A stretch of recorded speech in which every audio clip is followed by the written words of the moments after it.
அச்சங்கோவில் அரசன் என்போம், ஆரியங்காவு ஐயன் என்போம், புலக்கு புலைவாளன் என்போம்,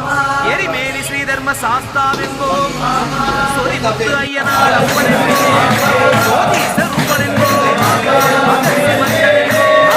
மணிகண்ட சுவாமி என்போம், சுகுணவிலாசன் என்போம்,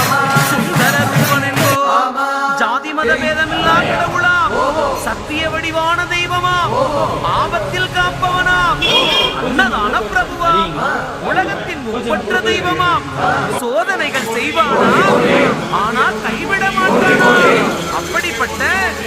சாமி ரொம்ப சிறுசையா